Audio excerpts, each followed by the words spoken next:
quiero compartir un mensaje con ustedes, un mensaje que se titula Proyecto Divino o Dios tiene un plan. Podemos llamar a esta enseñanza Dios tiene un plan para tu vida, proyecto divino. Si nosotros nos damos cuenta, el término, la palabra cosmovisión, quiere decir que es aquella forma o manera de ver las cosas, aquella manera en cómo cada persona se enfrenta al mundo. Podemos nosotros tener una cosmovisión terrenal, y en esa cosmovisión terrenal podemos ver todas las cosas en un plano de lo que está sucediendo a nuestro alrededor. Pero hay otra cosmovisión, que es la cosmovisión bíblica o la cosmovisión desde el cielo. Cuando nosotros entramos, analizamos, meditamos en la Escritura desde Génesis hasta Apocalipsis y comenzamos a ver las cosas en este mundo, las terrenales, a través de la óptica divina, como poniéndonos los anteojos de Dios, nos damos cuenta que la historia es completamente distinta. Ya no comenzamos a vernos siempre a nosotros mismos, a lamentarnos por nosotros mismos, por nuestra circunstancia, nuestra situación, etc., sino que ahora comenzamos a ver las cosas desde la perspectiva divina y nos damos cuenta que Dios está al control de todas las cosas. Y cuando leemos la Biblia desde su principio hasta el fin, nos damos cuenta también de que Dios tiene un plan. Dios tiene un propósito, Dios tiene un proyecto, y ese proyecto divino Dios lo ha manifestado a través de sus sagradas escrituras. Por eso es que siempre hacemos un hincapié y llamamos, exhortamos a todas las personas a escudriñar las escrituras, a leer la Biblia.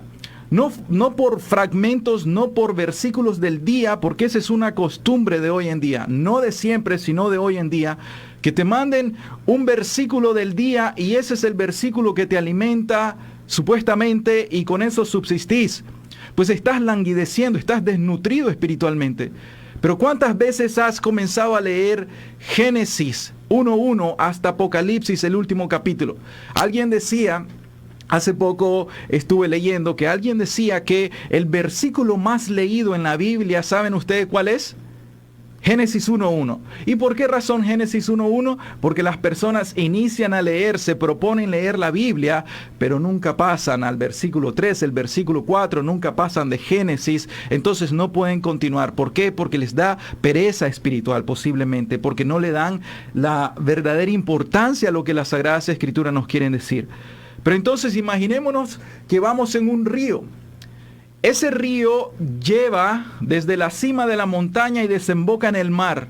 Cuando nosotros vamos en ese río, quizá vamos en una pequeña canoa y vamos observando alrededor de nosotros los árboles, vemos los pajaritos, vemos las rocas que están ahí, vemos las vertientes, vemos las bifurcaciones del río, tomamos decisiones, si voy a la izquierda o a la derecha, etc. Y nosotros no nos damos cuenta la longitud de ese río en realidad. Tenemos que enfrentarlo, pero no vemos más allá. Sin embargo, imaginemos que alguien está desde la cima de la montaña y está viendo el río desde su origen, el principio, hasta donde desemboca, su fin en el mar. Y nos ve a nosotros en nuestra pequeña canoa cómo vamos en todo el trayecto. Pero él lo está viendo desde un punto de vista completo o macro. Asimismo son los ojos de Dios para nosotros. ¿Cómo vamos a enfrentar la vida? Es como Dios ve las cosas, no como nosotros vemos las cosas. Y queridas personas, una vez más les quiero llamar la atención para que todos ustedes se pongan a leer sus Biblias, por favor. Vamos, si Dios nos permite, estamos trabajando en un proyecto en el cual estamos haciendo un plan de lectura de toda la Biblia para que usted la pueda leer de manera secuencial, lógica, durante el trayecto de un año o un poco más. Entonces vamos a estarles compartiendo eso, pero hay una vitalidad en leer las Escrituras. Ahora bien, vamos a nuestro tema, ¿verdad? Que es este plan de Dios, este proyecto divino, diciendo, Dios tiene un plan, por supuesto. ¿Cuántas veces hemos escuchado a las personas que de forma evangelística vienen y le dicen, oye, hermano, Dios tiene un plan para tu vida? Sí, pero ¿cuál es ese plan? ¿Dónde está ese plan? ¿Acaso tiene que venir una nueva revelación, un éxtasis, un espasmo, un sueño o una pesadilla para nosotros darnos cuenta cuál es el plan de Dios? Es que el plan de Dios es que te cases, el plan de Dios es que tengas un negocio, el plan de Dios es que tengas dinero, el plan de Dios es que tengas una profesión. Eso es lo que se dice. Esa es la cosmovisión terrenal, o podemos decirle de este mundo. Pero ¿qué dice la Biblia acerca de cuál es el plan de Dios? ¿Cuál es el proyecto de Dios? Y el plan de Dios, nosotros podemos resumirlo en 4 acápites. 4 acápites. El primer acápite trata acerca del plan de Dios desde su obra de la creación y su obra de la redención. O sea, podemos observar a Dios como el soberano de la tierra, como el gobernador, como el autoexistente, como el ser supremo, como el ser sabio, como el todopoderoso, como el eterno Dios. Que Él hace un plan para nosotros, la humanidad. O sea, nosotros no venimos a originarnos desde aquella teoría del Big Bang. No, Dios creó al hombre a su imagen y a su semejanza, de la nada. ¿Por qué? Por el poder de su palabra. Ese es Dios. Ese es el Dios de la Biblia. Ese es el Dios de los cristianos. Pero en segundo lugar, nosotros vemos que Dios creó al hombre. Adán y Eva en el huerto del Edén, en el paraíso, en la perfección no pecaminosa, porque Adán y Eva conocían lo que era pecado, porque ellos eran perfectos delante de Dios, absolutamente. Pero Dios puso una prueba ahí, y Dios les dio un único mandamiento: de todo árbol del huerto, de todo lo que yo te estoy dando, una única cosa no vas a hacer. Un mandamiento negativo, prohibitivo para ellos, para que no lo hicieran. Y ese mandamiento venía con una advertencia. Y entonces le dijo: el día que comieres el fruto de este árbol vas a morir. Y ellos no escucharon a la voz de Dios, mas escucharon a la voz del enemigo, de Satanás.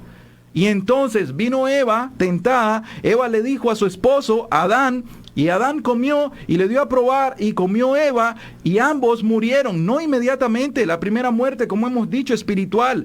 Pero luego de eso, cuando tenían sus 2 hijos, Caín y Abel, cuando ellos vieron que Abel ya no despertaba, ¿se imaginan ustedes que quizá Adán y Eva estaban tratando de despertar a Abel? Abel, despiértate, despiértate, Abel. Y cuando vieron que Abel no abría sus ojos, ellos se dieron cuenta de una gran verdad.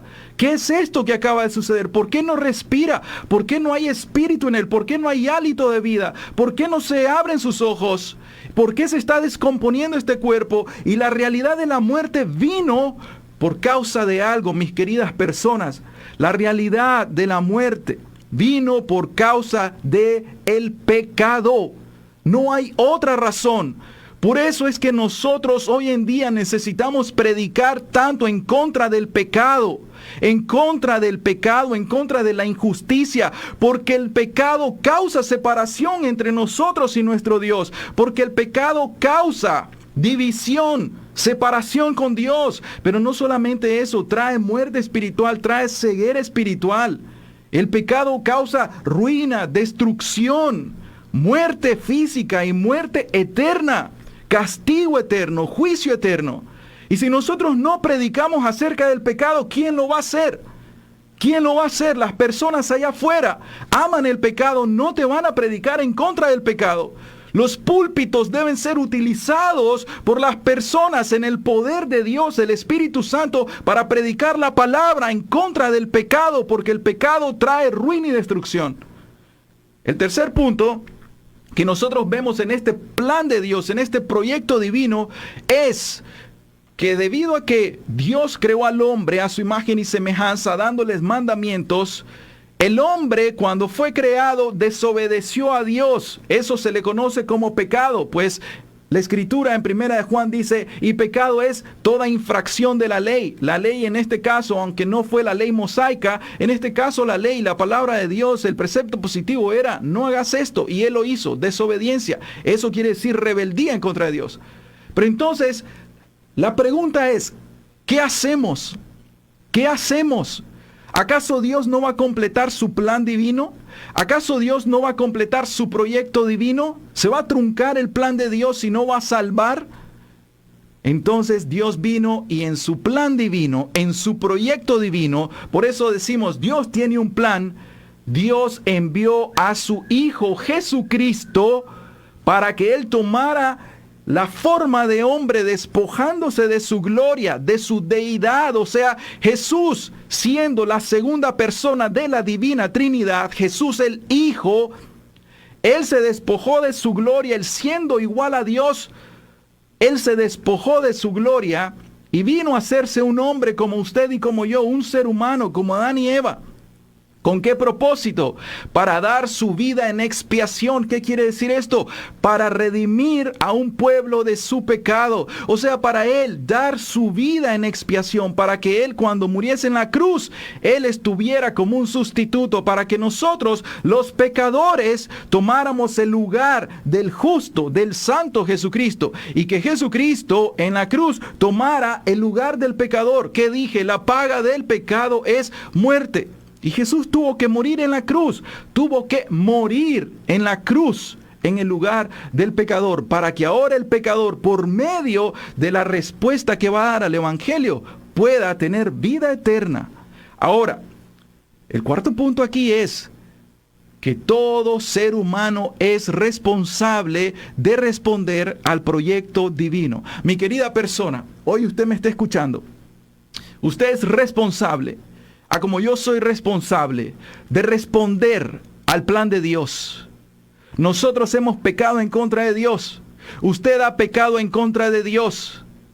Pero Dios en su infinita bondad, benevolencia, amor, misericordia, paciencia, longanimidad, en su infinito amor, de tal manera amó Dios al mundo que dio a su Hijo unigénito Jesucristo, para que toda aquella persona que en Cristo cree no se pierda, mas tenga vida eterna. Esa es la gran noticia del Evangelio. Ese es el proyecto de Dios, porque escrito está que Dios no quiere la muerte del impío, sino que el impío se vuelva de su mal camino y que el impío viva. Dios no quiere la muerte. Dios quiere que usted tenga vida eterna y que yo tenga vida eterna.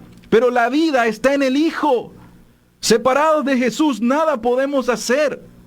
Pero estar unidos a Jesús quiere decir que se nos ha dado el Espíritu Santo, el Espíritu de Dios, el Espíritu de Cristo. Y teniendo el Espíritu de Cristo en comunión, ahora nosotros ya andamos en una nueva vida, y la nueva vida es en Cristo, en obediencia, no en rebeldía.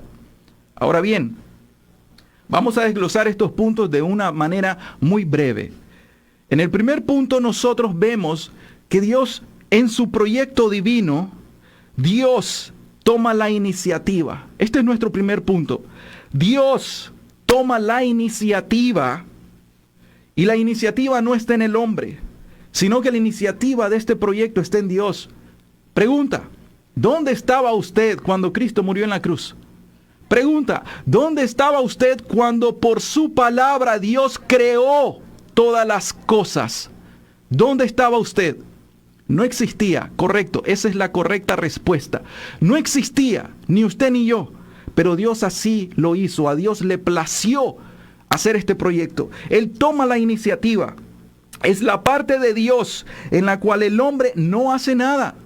Pongamos las cartas sobre el asunto. Nosotros no hacemos más nada que pecar en contra de Dios. ¿Estamos de acuerdo en eso? ¿Correcto? Dios toma la iniciativa. Pero aquí nosotros tenemos que ver y conocer a Dios. Dios como un soberano, Dios como el gobernador. Oye, ¿qué quiere decir un gobernador soberano? Quiere decir que Él puede hacer lo que a Él le plazca. Él sí puede poner normas, prohibiciones, estatutos, leyes. Él es el gobernador, Él es el rey, Él es el soberano. Él tiene el derecho sobre nosotros por creación en hacer lo que a Él le plazca. Pero la palabra y el mandamiento de Dios es justo, es santo y es bueno. Hoy nosotros nos podemos analizar las 2 tablas de los 10 mandamientos. Vámonos a la segunda tabla, amarás a tu prójimo. ¿Ustedes creen de que Dios es un tirano y comienza a decir, no cometerás adulterio? ¿Pero por qué, Dios? Yo quiero adulterar, me gustan las mujeres. No cometerás adulterio. ¿Pero por qué? Explícame, Dios. Yo te voy a explicar que ese mandamiento es en amor. Porque imaginemos que está un matrimonio, están casados, son felices, tienen 2 hijas, una tiene 5 años y la otra tiene 3 años. Imagínense que el hombre o la mujer, no vamos a excluir a las mujeres del adulterio, o la mujer cometen adulterio y tienen una mujer aparte, tienen una relación ilícita aparte del matrimonio y están en la práctica del adulterio. El esposo o la esposa se dan cuenta de que hay una infidelidad. ¿Qué creen que va a suceder ahí? Destrucción. Hace poco a mí me invitaron al juzgado para yo tratar de ser testigo y lidiar o mediar entre el divorcio entre 2 personas porque había mucho dinero de por medio, y entonces me llaman como testigo porque yo trabajaba en una de esas clínicas dentales. Y entonces, ¿qué pasa? Yo me puse a analizar y dije, oye, qué terrible es esto. ¿Qué consecuencias más terribles las que trae el pecado? En serio. Entonces, cuando Dios me dice, no adulterarás, es por el amor al prójimo, para amar a Dios, pero amar a mi esposa, amar a mis hijos. Cuando se destruye una familia por el adulterio de uno, hay una destrucción, un caos, una vergüenza, una ruina terrible. Entonces el mandamiento de Dios es bueno. Es para hacerme bien a mí, pero también para hacerle bien a mi familia y hacerle bien a la sociedad. Y que la sociedad diga, todavía hay personas que moralmente se puede confiar de que no son unos adúlteros. Pero hoy en día la sociedad está tan depravada, tan moralmente corrupta, que ya es de cajón que los hombres tienen que tener 2 o 3 o 4 mujeres. ¿Se acuerdan de aquella novela? 2 mujeres, un camino. Ese es el ejemplo que se trae a esta sociedad, y las personas pasan viendo esas novelas tras la televisión y diciendo, pues es normal que mi esposo ande con 2 mujeres. No es normal. No es normal. El problema es que no es normal ni para el mundo, pero no es normal para la iglesia. En la iglesia se practican tales cosas. Y cuando viene alguien y divulga que el pastor está en adulterio, ¿saben qué? Se van a la comisión bautista, y en la comisión bautista se reúnen los comisionados y le dicen, no importa, ustedes váyanse a donde quieran, pero esta congregación, el pastor continuará siendo el pastor, le guste a quien le guste, y defienden el pecado. Bien, ellos tienen su juicio. No hay problema con eso. Si usted quiere defender el pecado, usted tiene su juicio. No hay problema con eso. El único problema lo tiene usted contra Dios. Pero Dios tiene un pueblo, un remanente.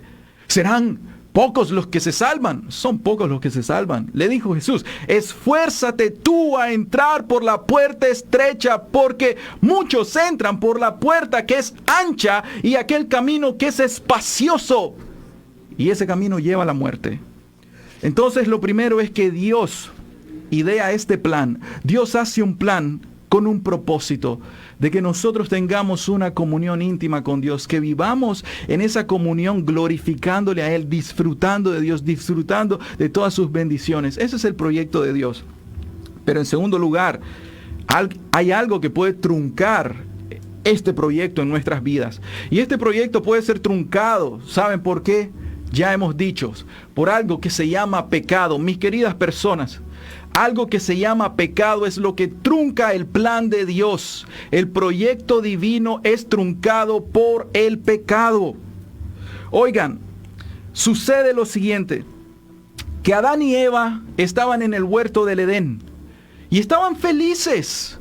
Pero cuando Adán y Eva decidieron escuchar a Satanás y no a Dios, entonces ellos tomaron en poco, menospreciaron y despreciaron la palabra de Dios y obedecieron la mentira de Satanás, y les trajo la consecuencia de la muerte. Y hasta aquí hoy en día, cuando usted escuche de guerras, de tsunamis, de terremotos, de enfermedades, de pandemias, de pleitos, de iras, de asesinatos, de cualquier cosa terrible, sepa que todo se originó en el huerto del Edén con algo que se llama desobediencia a la palabra de Dios. Pecado. Dice la Escritura, ¿de qué se lamenta el hombre viviente? ¿Cuál es la respuesta sabia?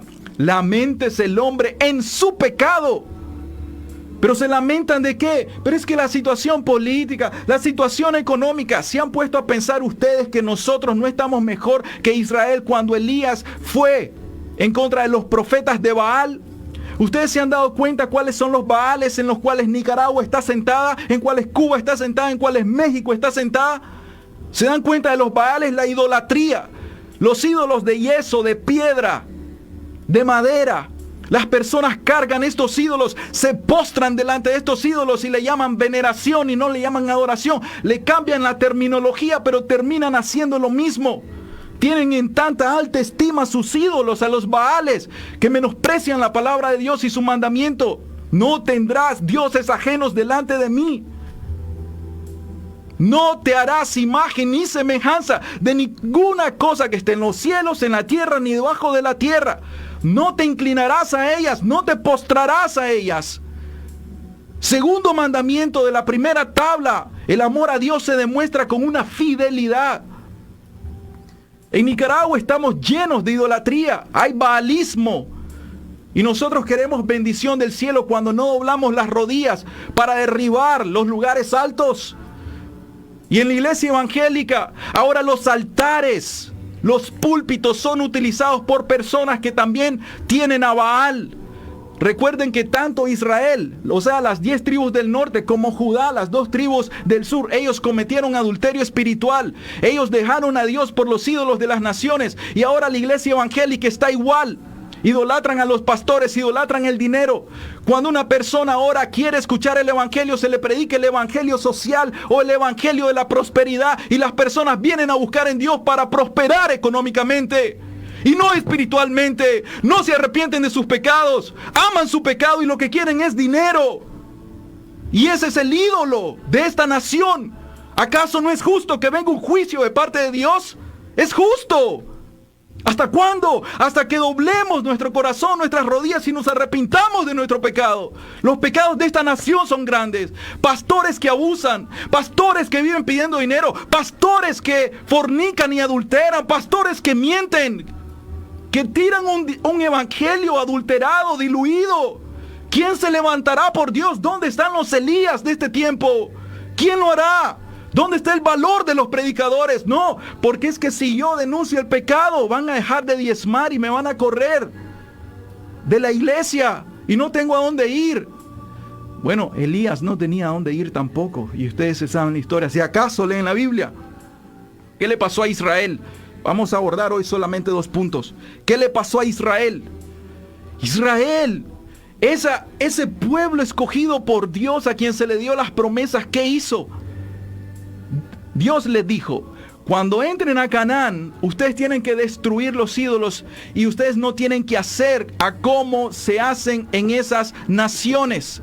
Y ellos no lo hicieron, desobedecieron. Dios les dijo: sus hijos y sus hijas no pueden tener relaciones íntimas con los hijos o las hijas de las naciones. No se pueden dar en casamientos.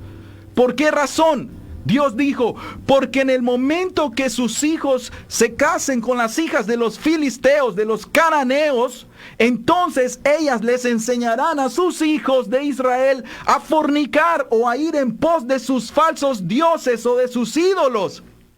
E Israel, teniendo la advertencia, ¿qué hizo? Se casó con las hijas de los cananeos. ¿Y cuál fue el resultado? Terminaron idolatrando, dejando a Dios y su palabra. Y el resultado fue la cautividad babilónica. El resultado fue el exilio hacia Asiria. Las 10 nortes, Asiria, y las 10 tribus del norte, Asiria, y las 2 tribus del sur, Babilonia. Destrucción, muerte, ruina. ¿Y qué pasa en la iglesia? Vamos terminando con esto.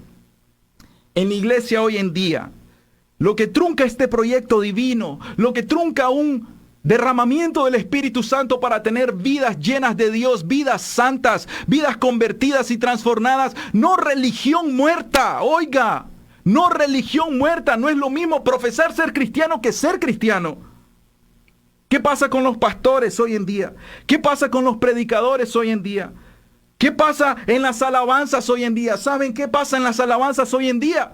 Comienzan a tocar una ranchera, comienzan a tocar una cumbia, comienzan a tocar merengue, y a eso solo le ponen la letra evangélica supuestamente o cristiana. ¿Para qué? Para que las personas no se vayan a la discoteca, para que no se vayan a los bares, al mundo, sino que estén aquí en la iglesia haciendo exactamente lo mismo, dándole rienda suelta al pecado, a la carne, pero ahora no, en estas 4 paredes del templo. ¿Y eso es normal? Sí, eso es lo normal para la falsa religión llamada cristiana hoy en día. Y le decimos pseudo cristiana. Porque los predicadores hoy en día, ¿qué es lo que hacen? El evangelio de la prosperidad. No hay predicadores predicando en contra del pecado. No hay predicadores llamando a un arrepentimiento genuino. ¿Por qué? Porque ellos también viven en la práctica de sus pecados. Entonces cuando ellos te dicen, no adulterarás, pastor, pero si usted adultera, no mentirás, pastor, pero si usted es un mentiroso, no robarás, pastor, pero si usted es un ladrón, usted me debe $100 y no me los ha pagado. Y entonces, como les debe, no puede predicar en contra de eso. Quítenlo de ahí, no es de Dios. El tal profeta no viene de parte de Dios. No tiene el Espíritu Santo. Un predicador muerto predicando a una congregación muerta, el resultado va a ser muerte. Se debe entender esto. Y de manera personal, cómo se puede truncar el plan de Dios. Por eso, oigan, hoy en día, regresando a lo de la iglesia, hoy en día, miren, hay muchas iglesias. Por supuesto, en su cuadra usted sabe que hay una iglesia a la izquierda, una iglesia enfrente y una iglesia en la otra cuadra. Hay 3 iglesias por cuadra o por calle, eso lo sabemos. Hay muchas iglesias, hay mucha teología. Por supuesto, hay cursos de teología. Hoy a través del internet, cursos de teología gratuitos, pagados, etcétera. Mucha teología. Hay muchas misiones, por supuesto. Como hay mucho dinero, hay aviones, hay barcos, hay carros, hay de todo. Muchas misiones. Hay muchos proyectos. Por supuesto que hay muchos proyectos. Hay muchos pastores, hay demasiados pastores. Hay muchos púlpitos, hay demasiados púlpitos, pero hay muy poca espiritualidad. Hay muy poca vida en el Espíritu Santo. Hay muy poca santidad. Ese es el problema. Y de manera personal, yo le dejo esta palabra. El pecado es lo que trunca el proyecto divino en su vida. ¿Sabe por qué? Porque si usted quiere crecer espiritualmente y no se aparta del pecado, entonces, ¿qué está haciendo? Tiene separación entre usted y Dios, no hay comunión, no tiene el Espíritu Santo. Entonces, cuando usted piensa el proyecto de Dios, ¿cuál es el plan de Dios para mi vida? Voy terminando. ¿Cuál es el plan de Dios para mi vida? Y usted dice, el plan de Dios para mi vida es que yo tenga un negocio, es que yo me case, es que yo estudie, es que yo me vaya a Estados Unidos, es que yo haga esto, me vaya a Rusia, me vaya a España. Ese es el plan de Dios para tu vida. El plan de Dios para tu vida es que te arrepintas de tus pecados y que creas en el Señor Jesucristo y seas salvo. El plan de Dios para tu vida es que le glorifiques a Él, que le obedezcas a Él, que vivas con Él por una eternidad, disfrutándolo. Que Él te dé el espíritu de adopción, el Espíritu Santo, para que todos nosotros seamos salvos a través de la muerte de su Hijo Jesucristo. Amén. Que el Señor les bendiga.